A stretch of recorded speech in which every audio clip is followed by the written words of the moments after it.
Hello friends, आप मेरे साथ जुड़े हैं फ्रंट लाइन अकाउंटिंग पर। और इस बार मैं चैप्टर जो लाया हूँ वो लाया हूँ 11th क्लास का अकाउंटिंग क्वेश्चन का चैप्टर। बहुत इजी चैप्टर है।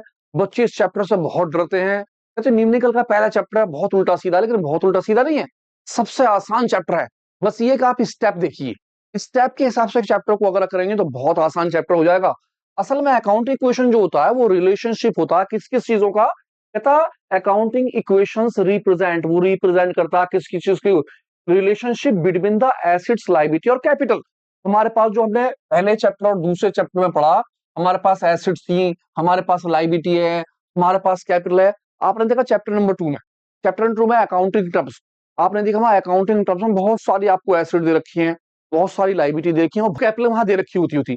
तो इन सभी के अंदर क्या क्या रिलेशन होती है, ये सारी की सारी बातें जो होती हैं वो किस चीज से रिलेटेड होती है, बुक कीपिंग के डबल एंट्री सिस्टम से।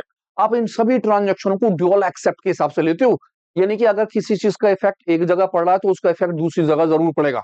अगर कोई चीज आ रही है तो आपके पास से कोई चीज जाएगी जरूर। अगर आप कोई चीज परचेज कर रहे हो तो उसके बदले में कुछ दोगे, अगर कोई चीज सेल कर रहे हो तो उसके बदले में कुछ ना कुछ लोगे। यानी हर चीजों का ड्यूअल इफेक्ट पड़ता है, जिसे हम बोलते हैं डबल एंट्री सिस्टम। यानी अगर आप ध्यान से चैप्टर नंबर 2 पढ़ते हैं तो चैप्टर नंबर 2 में जो जो बातें आ रही हैं उन बातों को यहाँ पर शो करा गया है। ये बातें कैसे शो करी जाएंगी, किस तरह से इन बातों को करेंगे, इसके लिए आप सबसे पहले अपनी एसिड्स को ध्यान रखिए, आपके पास कौन कौन सी एसिड्स होती हैं, एसिड्सों के नाम क्या क्या है। आप ध्यान रखिए कि कौन कौन सी लायबिलिटी है, वो कौन कौन सी लायबिलिटी है जिन्हें आप इस्तेमाल करते हैं। और आपकी कैपिटल जो होती है वो तो होती है ही, जो प्राइवेट प्रोपराइटर अपना पैसा इन्वेस्ट करता है। अब इन सभी बातों के अंदर हम किस तरह से क्वेश्चन को सॉल्व करेंगे। असल में जब हम क्वेश्चन सॉल्व करते हैं तो कुछ इस तरह का फॉर्मेट बनाते हैं। आपके टीचर को आपने देखा होगा, सबसे ऊपर उन्होंने लिखा होगा अकाउंटिंग इक्वेशन, यहाँ वो लिखते हैं सीरियल नंबर, यहाँ वो लेते हैं ट्रांजेक्शन, या सबसे पहले एसेट्स का नाम लिखते हैं और थोड़ा सा स्पेस छोड़ देते हैं। स्पेस छोड़ने के बाद इक्वल टू का निशान लगाते हैं, लायबिलिटी लिखते हैं और प्लस लिखते हैं कैपिटल। वजह क्या रहती है, उसकी वजह सीधी सीधी ये रहती है क्योंकि एसेट जो होती है वो लायबिलिटी और कैपिटल के बराबर होती है। यानी आपकी जितनी भी एसेट्स आपके बिजनेस में लगी हुई है, आपकी लायबिलिटी और आपकी कैपिटल, यानी आपका अपना पैसा, इंटरनल और एक्सटर्नल वालों का पैसा, इन दोनों पैसों को ऐड करने के बाद जो भी टोटल अमाउंट बैठती है वो चीज आपकी क्या कहलाती है, एसेट्स। यहाँ पर एसेट्स आती है। लेकिन यहाँ पर हमें एसेट्स, लायबिलिटी और कैपिटल से मतलब नहीं है। असल में हमें यहाँ पर यह देखना है कि मेरे, अगर मैं कोई भी ट्रांजेक्शन करता हूं तो उनके इफेक्ट क्या क्या पड़ेंगे। चैप्टर नंबर 2 में एसेट्स भी पढ़ लिया, लायबिलिटी भी समझ लिया और कैपिटल भी देख लिया कि भाई प्रोपराइटर जो पैसा लगा रहा है वो कैपिटल है, जो उधार की चीजें होती हैं वो लायबिलिटी होती हैं, और जो हमारे अपने बिजनेस से रिलेटिव चीजें होती हैं वो सारी एसेट्स होती हैं। तो इन बातों को हम किस तरह से शो करें। असल में क्या होता है, जब आप यहाँ पर एसेट्स लिख रहे होते हो तो इसके अंदर हमें कुछ हेड शो करने होते हैं। हेड से मतलब होता है कि आपका बिजनेस के अंदर किन किन चीजों पर इफेक्ट पड़ेगा। अगर आप कोई चीज परचेज करते हैं तो किस पर इफेक्ट पड़ेगा, वो सारे हेड। अगर आप कोई चीज सेल करते हैं तो उसका इफेक्ट क्या पड़ेगा, अगर आप उधार लेंगे तो इफेक्ट क्या पड़ेगा, अगर आपकी कैपिटल में इंक्रीजिंग होगी डिक्रीजिंग होगी तो इफेक्ट क्या पड़ेगा। तो ये क्वेश्चन करने के लिए सबसे पहले तो आपको ये फॉर्मेट ध्यान रखना है। जब आप ये फॉर्मेट ध्यान रख रहे हैं तो आप देखें भैया मेरी जो एसेट्स है, इस एसेट्स के अंदर कौन कौन से हेड आते हैं। अब ये हेड कौन कौन से होते हैं, हेड से मतलब हो गया कि किन किन चीजों पर इफेक्ट पड़ता है। मैं उनके हेड यहाँ पर खोल लेता हूँ। इसी तरह मेरी जो लायबिलिटी होती है, इन लायबिलिटीज के मेरे हेड क्या होंगे, मेरे इनके इफेक्ट क्या पड़ेंगे। तीसरी चीज कैपिटल, जब मैं कैपिटल लिखता हूं तो मेरा जो इफेक्ट है वो किस किस चीज पर पड़ेगा। तो इन सभी चीजों को देखने के लिए सबसे पहले आप इस बात को ध्यान से समझिए कि जब भी आप एसेट्स के अंदर हेड खोलेंगे अपने, तो आपका हेड या तो कैश का होगा या फिर बैंक का होगा। सबसे पहला हेड कैश का हेड और बैंक का हेड क्यों खोलेंगे, जब आप कोई भी ट्रांजेक्शन करेंगे तो वो ट्रांजेक्शन या तो आप कैश से करेंगे या फिर आप चेक से करेंगे। अगर आप चेक से ट्रांजेक्शन करेंगे तो एसेट्स के अंदर सबसे पहला हेड बैंक का होगा। लेकिन अगर आप ट्रांजेक्शन कैश में कर रहे होंगे तो आपका सबसे पहला हेड किसका होगा, कैश का।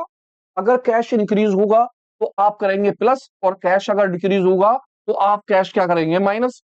इसी तरह से अगर बैंक के अंदर आपकी इंक्रीजिंग हो रही होगी तो आप उसे प्लस कर देंगे, और बैंक में वो डीलिंग अगर डिक्रीजिंग हो रही होगी तो आप उसे माइनस कर लेंगे। आपका जो दूसरा हेड होगा वो होगा स्टॉक का। स्टॉक का हेड जो होगा वो होगा गुड्स से रिलेटिव। जब आप कोई भी गुड्स का काम कर रहे होंगे, गुड्स परचेज कर रहे हो या गुड्स सेल कर रहे हो, अगर आप गुड्स परचेज कर रहे होंगे तो आपका जो है क्या हो जाएगा, वो इंक्रीज। और अगर आप गुड्स सेल कर रहे होंगे तो आपका गुड्स क्या हो जाएगा, डिक्रीज। यानी कि स्टॉक, गुड्स को हम किसके नाम से फॉलो करेंगे, स्टॉक के नाम से। स्टॉक में अगर हम कोई चीज परचेज करेंगे तो वो इंक्रीज हो जाएगा, अगर हम कोई चीज सेल करेंगे तो वो डिक्रीज हो जाएगा। यानी सेकंड वाला हेड क्या रहेगा, स्टॉक का। आपका थर्ड हेड जो होगा मशीन का होगा। अगर कोई आप machine, plant, building, land, furniture, कोई भी चीज आपने पीछे पड़ा एसिड्स, गुड्स अलग चीज है, एसिड्स अलग चीज है। जो गुड्स होता है हम उसे किसके नाम से लिखते हैं, स्टॉक के नाम से। ओपनिंग स्टॉक, क्लोजिंग स्टॉक आपने पीछे पढ़े चैप्टर नंबर 2 में। लेकिन एसिड से मतलब होता है कि वो चीजें जो गुड्स नहीं होती, यानी जिनका हम कारोबार नहीं करते, जैसे machine, plant, land, building, furniture, ये सारी की सारी चीजें। अगर आप इन चीजों को परचेज या सेल करते हो तो उसके नाम से लिखा जाएगा। अगर आप परचेज करोगे तो आप क्या कर दोगे, उसे प्लस। अगर आप सेल कर रहे हो तो इन चीजों को क्या कर दोगे, माइनस। प्लस माइनस हम बाद में देखेंगे। आप सबसे पहले इस बात का ध्यान रखिए कि एसिड्स के अंदर एक हेड खुलेगा कैश या बैंक का। कैश और बैंक का हेड कब खुलेगा, जब कोई भी डीलिंग कैश में हो रही होगी तो कैश का हेड खुलेगा। अगर चेक से हो रही होगी तो बैंक का हेड खुलेगा। अगर कोई भी काम गुड्स में हो रहा होगा तो आपको स्टॉक का हेड बनाना पड़ेगा। अगर कोई भी चीज आप एसिड्स, मशीन, प्लांट वगैरह ले रहे होंगे तो आपको एसिड्स का हेड बनाना पड़ेगा। यानी मशीन है तो मशीन का नाम लिखेंगे, बिल्डिंग है तो बिल्डिंग का नाम लिखेंगे, फर्नीचर है तो फर्नीचर का नाम लिखेंगे, जो भी नाम दे रखा होगा।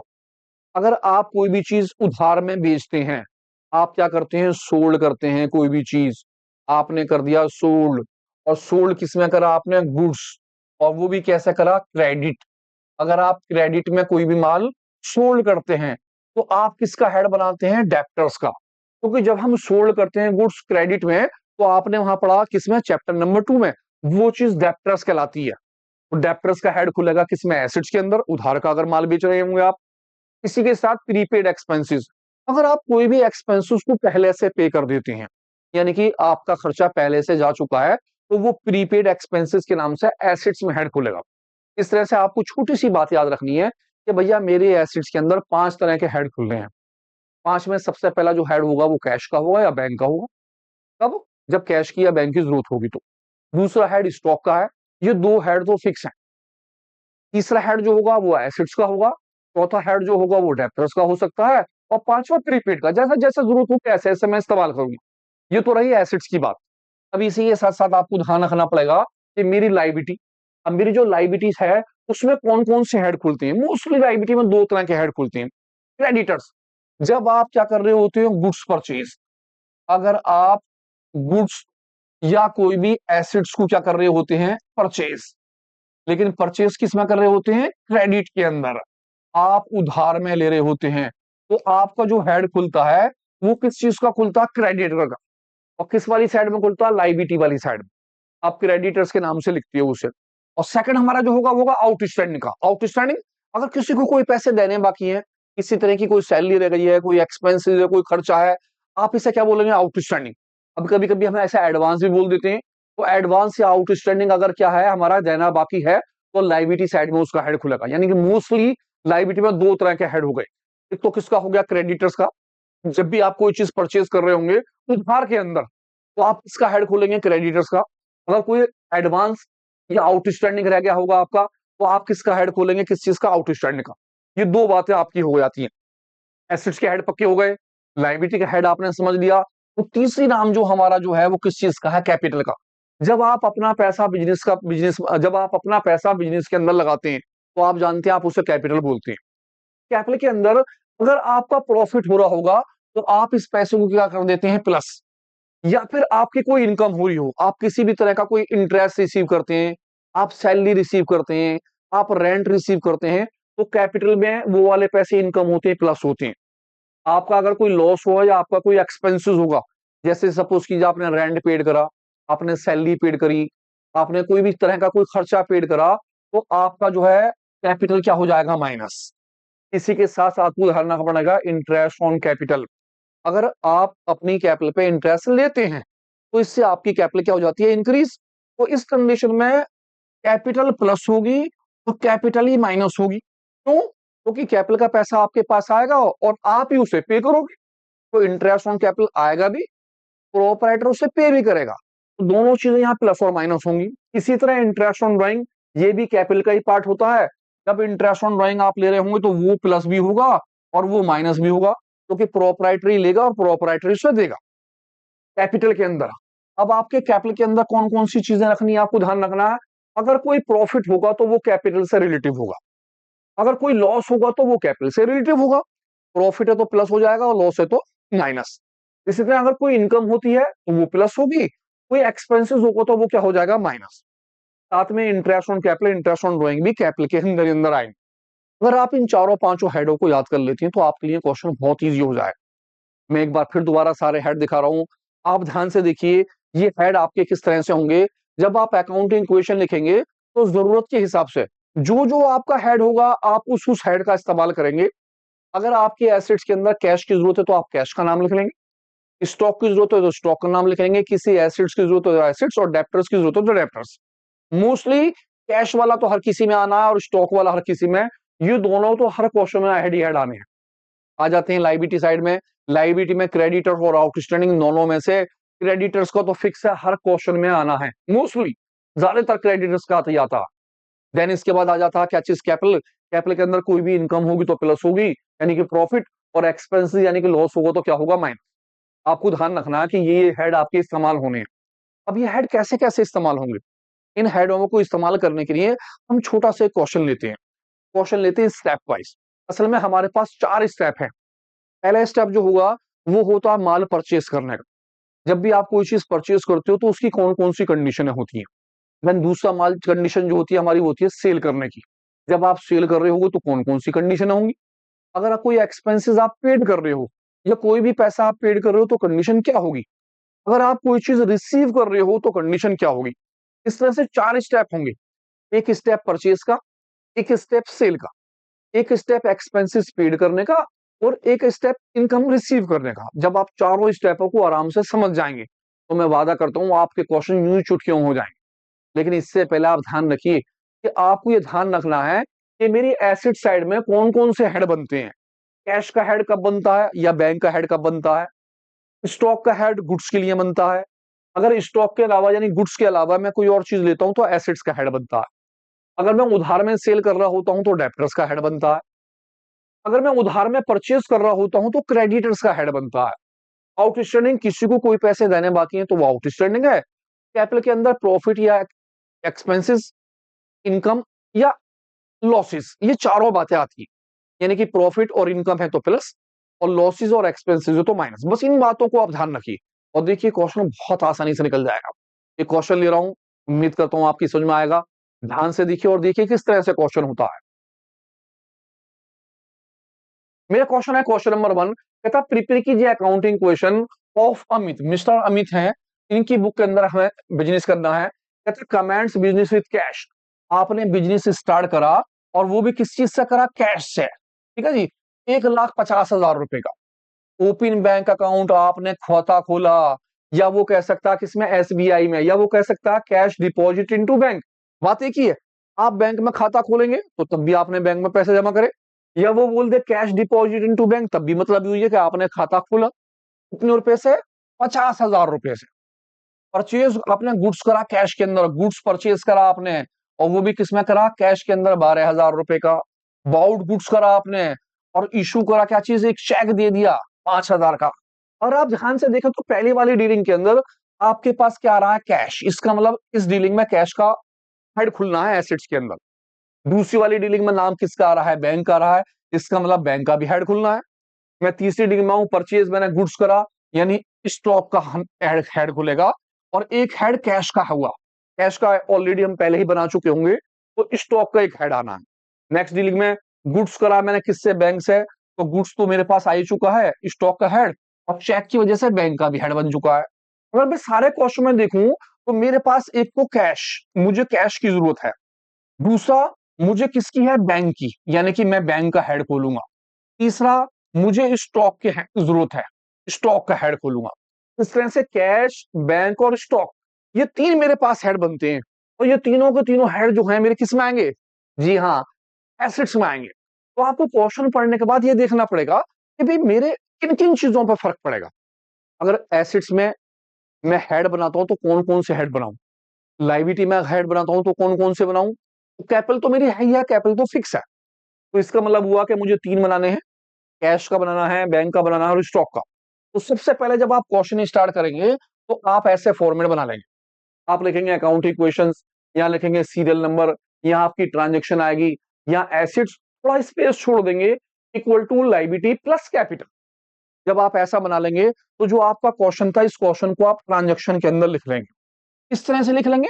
मैंने यहां लिखा है, आपने ट्रांजैक्शन ली, पहली ट्रांजैक्शन लिख दी, दूसरी ट्रांजैक्शन लिख ली, थोड़ा सा स्पेस छोड़कर तीसरी लिख ली और थोड़ा सा स्पेस छोड़कर चौथी। सारी ट्रांजैक्शनों को थोड़ा थोड़ा स्पेस छोड़कर लिख लिया।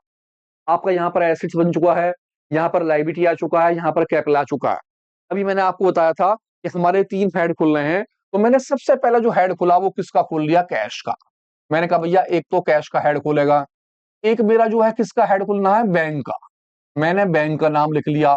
और एक मैंने किसका नाम लिख दिया? स्टॉक। मैंने कहा भैया स्टॉक का हेड खुलना है। और ये तीनों हेड मेरे किसके अंदर है? एसेट्स के अंदर। अब किस तरह से इस्तेमाल होंगे? ध्यान ध्यान से देखिए, मैं केवल स्टेप वाइज छोटे छोटे से क्वेश्चन ले रहा हूं। आप अगर स्टेप वाइज देख लेंगे, 4-5 क्वेश्चन देखने के बाद आपकी सब में पूरा चैप्टर आ जाएगा कि असल में यहाँ पर हो क्या रहा है, हम किस तरह से डीलिंग कर रहे हैं, इनके इफेक्ट क्या क्या पड़ रहे हैं। तो ध्यान से पहले डीलिंग दीजिए और समझिए। ठीक है, था कमांड करा हमने बिजनेस कैश में 1,50,000 से। जब भी कभी आप कोई बिजनेस चालू करते हैं तो आपके पास कैश आएगा, क्योंकि आप अपने पापा से कहेंगे जी मुझे अपना बिजनेस चालू करना, मुझे आप पैसे दीजिए, तो आपके डैडी आपको पैसे देंगे, आपके पास कैश आ गया, आपका बिजनेस चालू हुआ और आपके कैश के अंदर कितने पैसे आ जाएंगे? 1,50,000 आप कैश के नीचे लिख देंगे। अब जब पैसा आप कोई भी बिजनेस में लगाते हैं तो वही पैसा आपका क्या कहलाता है? कैपिटल। आप उसी पैसे को किसके अंदर लिख देंगे? कैपिटल के अंदर, जितना भी आपने कैश में पैसा लगाया है। अब आपको जो है इस 1,50,000 का हिसाब देना अपने डैडी को कि आपका हिसाब क्या क्या हुआ। पहली डीलिंग खत्म हो गई, आपके पास कैश के 1,50,000 रुपए बिजनेस में है, जो आपने कैपिटल के बतौर बिजनेस में लगाए थे। अब इस पैसे में से क्या इंक्रीजिंग हो रही है? तो वो प्लस हो गई, अगर डिक्रीजिंग है तो वो माइनस हो गई। जैसे कि सबसे पहले आपने ओपन करा बैंक में एक अकाउंट एसबीआई के अंदर 50,000 का। जब आप बैंक में अपना खाता खोलेंगे तो आपके कैश में से पैसे क्या हो जाएंगे? डिक्रीज। तो आपने सबसे पहले क्या करा? इस 50,000 रुपए को कैश में से डिक्रीज कर दिया। आपके पास से कैश क्या हो गया? माइनस। जब हम कोई माइनस चीज कर रहे होते हैं तो हम उसे ब्रैकेट में लिख लेते हैं। तो ब्रैकेट का मतलब होता है माइनस का, यानी 1,50,000 में से 50,000 क्या हो जाएंगे आपके पास से? माइनस। और ये पैसे कहाँ चले जाएंगे? बैंक में। बैंक में आपके क्या हो जाएंगे? जमा। जब आपके बैंक में जमा होंगे तो बैंक में आप क्या कर दोगे? प्लस। आप बैंक के अंदर प्लस कर लोगे 50,000 रुपए को। अब इसका इफेक्ट किसी और जगह पर नहीं पड़ेगा, आपकी कैपिटल वगैरह पर किसी पर कोई इफेक्ट नहीं पड़ा। आप क्या करोगे? सीधी एक लाइन खींच लोगे। इस लाइन को खींचने के बाद आप यहां लिखोगे new accounting equation. New accounting equation का मतलब है कि अब मेरा नया हिसाब जो है, पहले 1,50,000 थे, 50,000 रुपए कम हो गए। अब मेरे पास जो कैश रह गया है वो रह गया है 1,00,000 रुपए का कैश। अब मेरे पास जो कैपिटल है उसमें बैंक के पैसे कितने आ गए हैं? 50,000 रुपए मेरे पास है बैंक के पैसे। इस तरह से जो मेरी कैपिटल है 1,50,000 में से कुछ भी इफेक्ट नहीं पड़ा है, पूरी की पूरी 1,50,000 रुपए है। अब ये 1,50,000 रुपए किस फॉर्म में है? पहले जो आपके पास 1,50,000 थे वो सारा का सारा पैसा कैश में था, 1,50,000। अब आपके पास जो 1,50,000 रुपए है वो 1,00,000 रुपए तो कैश में है और 50,000 किस में है? बैंक के अंदर। इस तरह से आपको सिचुएशन बतानी पड़ती है कि मेरे जो पैसा है बिजनेस में लगा हुआ वो किस किस जगह में है डिवाइड। अब आपका पैसा जो है वो 2 जगह हो चुका है। एक तो आपका पैसा कैश में 1,00,000 रुपए है और एक आपके पास बैंक के अंदर 50,000 है। उम्मीद है समझ में आया होगा।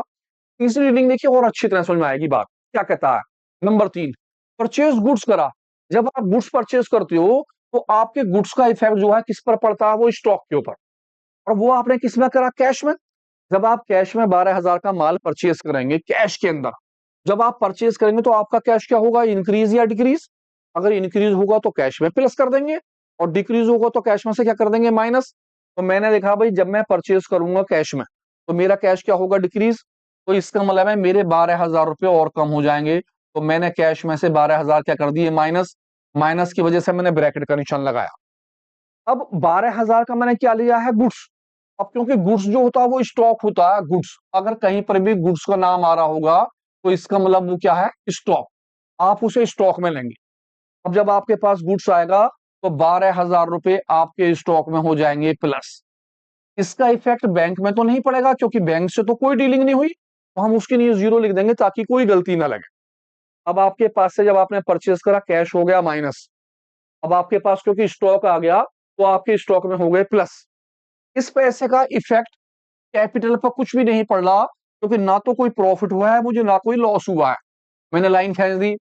अब मैं लाइन खींचने का मतलब है मेरा जो नया अकाउंटिंग इक्वेशन बनेगा, यानी कि मेरा जो नया हिसाब बनेगा क्या, 1 लाख से 12,000 चले गए, मेरी अमाउंट जो हो गई वो हो गई 88,000, 88,000 रुपए मेरे रह गए कैश के। बैंक पर कोई इफेक्ट नहीं पड़ा। 50,000 में से जीरो मैंने माइनस करी, 50 के 50,000 मेरे बैंक में एज इट इज है। अब मेरे पास 12,000 का क्या आ चुका है, स्टॉक। इस तरह से मेरे पास जो कैपिटल थी वो कितने की थी, 1,50,000 की। अब आप चेक करो कि आपके 1,50,000 रुपए 30 कंडीशनों में है। 88,000 का तो आपके पास कैश है, 50,000 आपके बैंक के अंदर है, 12,000 का आपके पास क्या है, गुड्स स्टॉक है। अब आपका 1.5 लाख का हिसाब ये है। तो ये कंडीशनें बतानी पड़ती हैं हमें। हमें ये दिखाना पड़ता है कि मेरा जो पैसा बिजनेस में लगा है वो किस किस जगह पर डिवाइड है, वो कौन कौन सी एसेट्स मैंने लिए हैं जहां मेरा पैसा लगा हुआ है। जैसे आप ध्यान से देखो तो एक चीज और, आपके इस बार मैंने करा अबाउट गुड्स, आपने दोबारा से क्या लिया, गुड्स लिया। लेकिन आपने जो गुड्स लिया उससे वो किससे लिया, चेक से। आपने चेक की पेमेंट करी, 5,000 रुपए का चेक दिया। जब आपने चेक दिया तो आपके कैश के ऊपर तो कोई इफेक्ट नहीं पड़ेगा क्योंकि आपके पास से कैश तो गया ही नहीं है। लेकिन 5,000 का जब आपने चेक दिया तो आपके बैंक के अंदर 5,000 क्या हो जाएंगे, डिक्रीज। तो मैंने यहां लिखे 5,000 रुपए, और 5,000 को मैंने क्या कर दिया, डिक्रीज यानी कि माइनस, यहां माइनस कर दिया मैंने। अब क्योंकि मैंने गुड्स लिया है और वो भी बाउट्स करा है तो मेरे पास माल आएगा। जब माल आएगा तो मेरे गुड्स के अंदर वो चीज क्या हो जाएगी, इंक्रीज। मैंने 5,000 को कर दिया इंक्रीज, 5,000 प्लस हो गए। अब मेरा इफेक्ट कैपिटल के ऊपर कुछ भी नहीं पड़ा। मेरा जो न्यू अकाउंट इक्वेशन बनी, नया हिसाब जो बना, न्यू अकाउंट इक्वेशन मैंने लिखा जी, न्यू अकाउंटिंग इक्वेशन क्या बनता है, 88,000 से जीरो गई, मेरा 88,000 तो कैश एज इट इज रहा, इस पर कोई इफेक्ट नहीं पड़ा। प्लस 50,000 में से 5,000 चले गए। अब मेरा जो बैंक में बैलेंस है वो है 45,000 का। स्टॉक 12,000 का पहले था, 5,000 का और ले लिया। अब मेरा स्टॉक हो गया 17,000। कैपिटल एज इट इज है मेरी 1,50,000 की, इस पर मेरा कोई इफेक्ट नहीं पड़ा। अब आप देखो 1.5 लाख का हिसाब ये है। 88,000 रुपए आपके किस चीज के हैं, कैश के। 45,000 आपके पास क्या है, बैंक में पैसा। 17,000 का आपके पास क्या है, माल। अगर आप इन तीनों को प्लस कर लोगे तो आपका टोटल कितना हो रहा है, 1,50,000। क्योंकि आपने लाइबिलिटी में कोई डीलिंग नहीं करी, किसी ने यहाँ लाइबिलिटी में कोई भी चीज नहीं है, क्योंकि आपने लाइबिलिटी में कुछ करा ही नहीं, तो आपकी लाइबिलिटी जीरो है। आपने कोई उधार माल करा होता तभी तो लाइबिलिटी में आता। जब भी आप उधार कोई परचेज करोगे तो वो लाइबिलिटी से रिलेटिव होगी। उधार परचेज नहीं करोगे तो लाइबिलिटी में कुछ नहीं आना। एसेट्स में कौन कौन सी चीजें हैं, पहली चीज को देखिए। लाइबिलिटी में कौन कौन सी चीजें हैं, दूसरी वाली बात को कीजिए कि वो कौन कौन से हेड है। कैपिटल में प्रॉफिट और लॉस से रिलेटिव चीजें आनी है, ये एक्सपेंसेस और इनकम से रिलेटिव, बाकी वहां कुछ नहीं आना। उम्मीद करता हूं आपकी समझ में आया होगा। जब आप सेकंड क्वेश्चन देखेंगे तो आप कहेंगे जवाब ही नहीं है क्वेश्चन का, बेहतरीन तरीके से आ गया। आप समझ गए होंगे हेड क्या है, किस जगह हमें हेड की जरूरत पड़ेगी, लाइबिलिटी में हेड की जरूरत कब पड़ेगी और एसेट्स में हेड की जरूरत कब पड़ेगी। ध्यान से वीडियो को देखिए। बहुत जल्द मिलता हूं दूसरी वीडियो के साथ, बहुत अच्छे क्वेश्चनों के साथ, बाकी स्टेपों के साथ। परचेज का स्टेप, सेल का स्टेप, एक्सपेंसेस का स्टेप और किस चीज का, इनकम का स्टेप। जब ये चारों स्टेप आप कर लेंगे तो क्वेश्चन चुटकियों में निकल जाएंगे, चुटकियों में। तो मिलते हैं बहुत जल्द वीडियो के साथ, जुड़े रहिए मेरे साथ फ्रंट लाइन अकाउंटिंग पर।